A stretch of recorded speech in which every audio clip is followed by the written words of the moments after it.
The NFL will regret letting Brandon Beane and the Buffalo Bills get away with this. Bills Mafia, today we are going to be talking about a move that I think is actually way bigger than the signings actually were. Brandon Beane is one of the shrewdest, smartest, and I think even sneakiest general managers for gaming the NFL rulebook, and I think taking advantage of the rule book in a way that a lot of other teams are not doing it. But stick around in a little bit. I'll show you how this can end up being one of the smartest moves for our team, even as we head later down into the year, later into the stretch of winter, but also the playoff push. But what is good, Bills Mafia? My name's Colin. This is Crack the Table. Yesterday, hey, we had a huge turnout to the video, and I just want to say I'm humbled. I'm personally thankful. I had no idea that maybe we'd get a response like that. But I personally just love talking ball, love chatting it up with you in the comments. And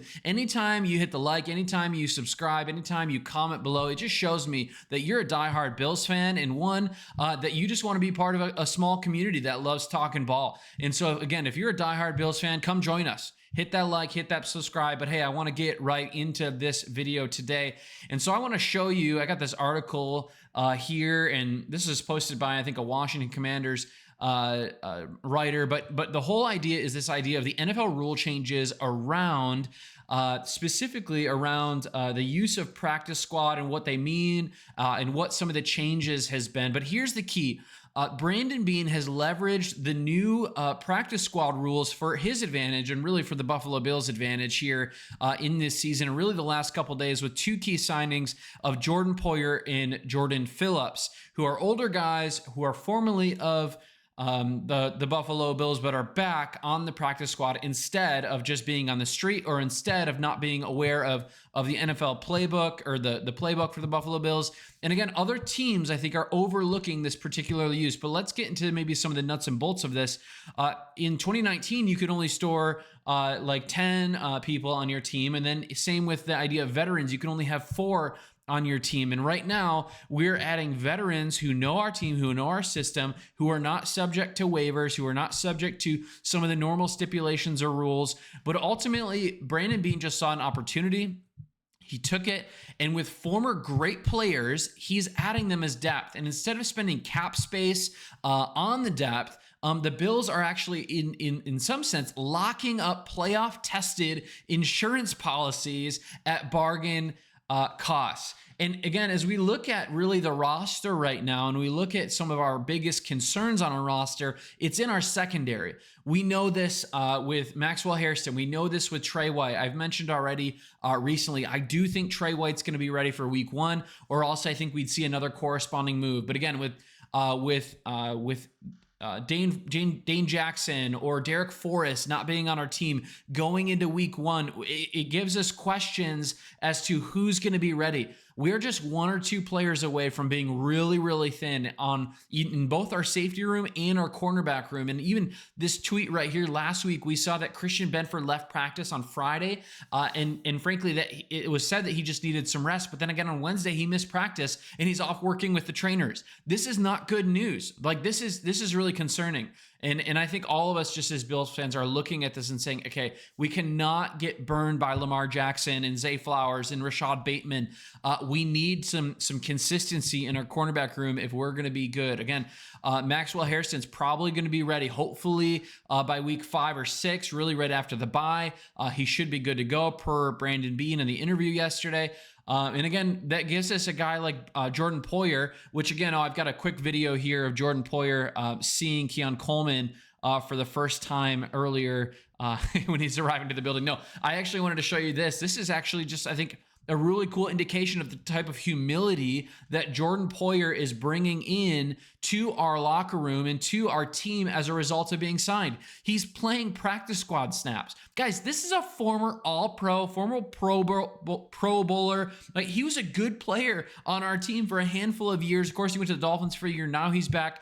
But this is a guy who's coming in, and he's, as the tweet says, he's embracing his new role. And that is just so exciting for us as a team. We potentially have a guy who can come and fill in the cornerback or in the safety room if Cole Bishop's quad injury lingers anymore, if Damar Hamlin gets injured, or if Damar Hamlin just doesn't really play well. I think the two of them, I think Damar Hamlin and Jordan Poyer, are probably about the same as far as their skill at this stage of this career. But again, this isn't simply about numbers. This is, I think, ultimately about a leader, a player who's a leader coming in and offering more stability in the secondary, mentoring younger guys and keeping the standard high, or trying to raise the standard continually. Again, I look at Cole Bishop as a second-year player on the second year of his 4-year deal with us, and I think we should, as Bills fans, have be justified in really wanting to see a lot out of a guy like Cole Bishop,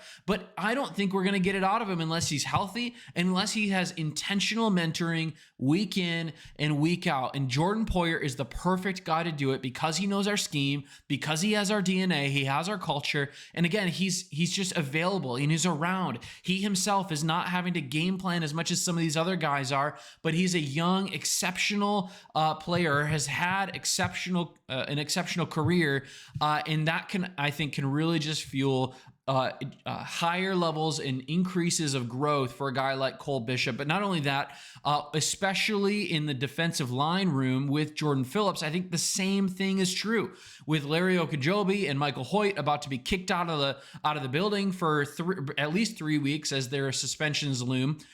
These moves are again gaming the system in the sense that Jordan Phillips is a veteran player who can come in and who can actually continue to mentor guys like Dwayne Carter, TJ Sanders, and Deion Dawkins, or not Deion Dawkins. Oh my goodness, Deion Walker.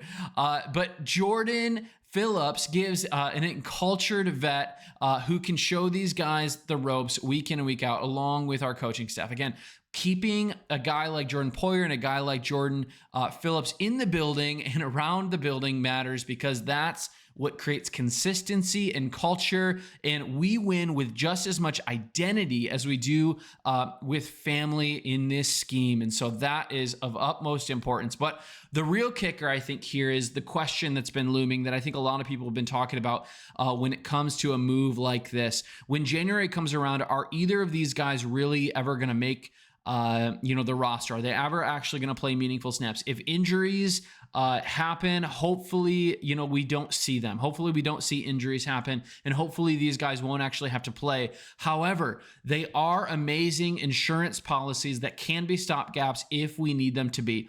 Phillips, even though he's a little bit longer in the tooth, even though he's a little bit older, a couple snaps a game, a bigger guy can make a difference, right?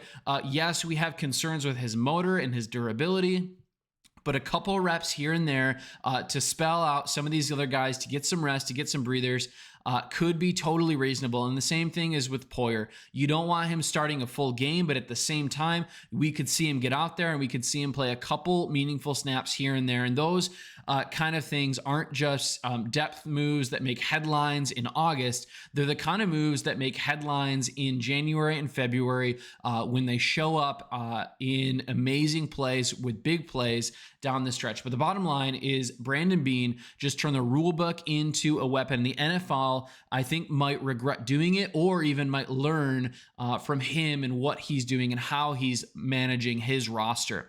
Brandon Beane secured leadership. He secured culture. He secured playoff-ready depth at almost no cost, and ultimately comes on the back of humility by Jordan Poyer and Jordan Phillips. This is the kind of edge that you want your team, your culture to have when the lights are the brightest. So Bills Mafia, what do you think? Is this an underrated move, or is it genius? Is this solid depth, or do you just hate retreads and you think this is all stupid? Honestly, going to the practice squad, originally hearing Jordan Poyer and thinking, or Jordan Phillips and thinking that he was going to be on our starting roster, I had concerns. But hearing that this is a shrewd move about the practice squad gets me excited. So drop your thoughts. Again, I respond to every single comment. This is Crack to the Table. I'm Colin, all Bills, no breaks. Make sure you're subscribed. Make sure you've liked this video if you liked it, if it gave you any sense of value or perspective. But we'll see you tomorrow. Go Bills.